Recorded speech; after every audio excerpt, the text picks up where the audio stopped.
It was supposed to be a protest, but instead it turned into something else. Yeah, Food Drive collected hundreds of pounds of food today to help the Grant County Rescue Mission. The charity has seen a dramatic decline in donations since 13 Investigates exposed some serious problems there. Hundreds of people signed a petition to demand the executive director and the board president resign following our investigation. Now, they did resign last week, so organizers turned today's planned protest into a food drive instead.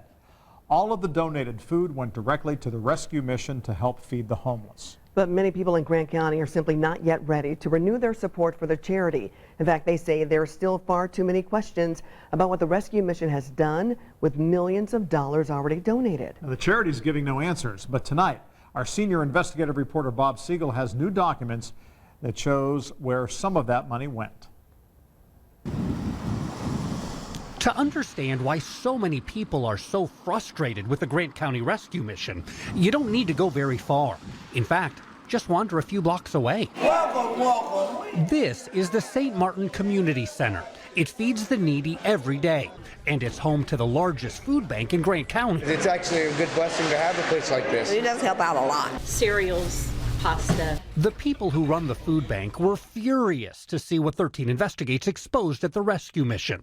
Cases of food donated for the homeless, instead taken home by the board president for his family and members of his own church.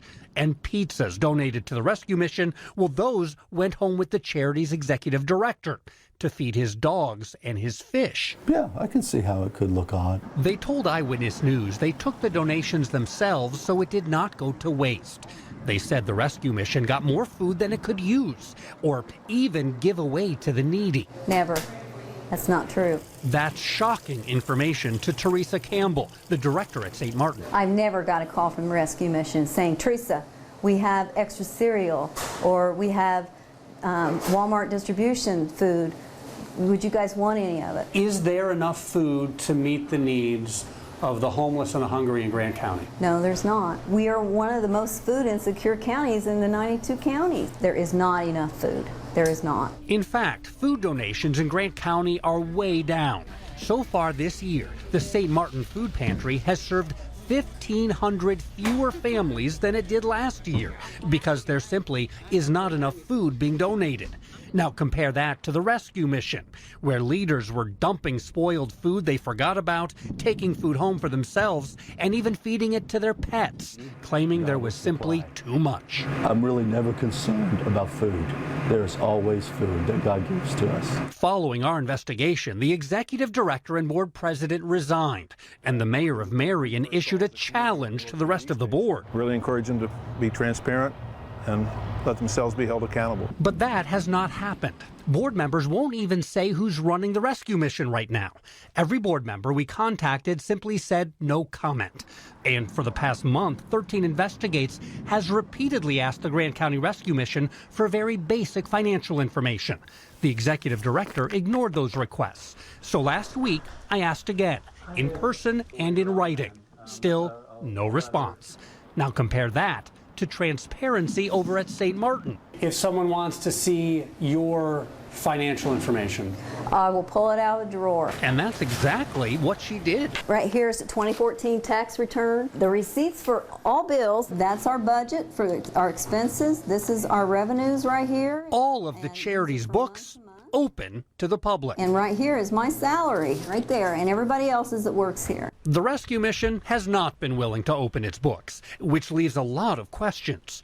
We've already seen food and other donations to the charity did not go where they were supposed to. So what about the money, the $7 million in public support the charity has received over the past decade? I wonder where that money's at. 13 Investigates has discovered advertising on the rescue mission's website and billboards is misleading.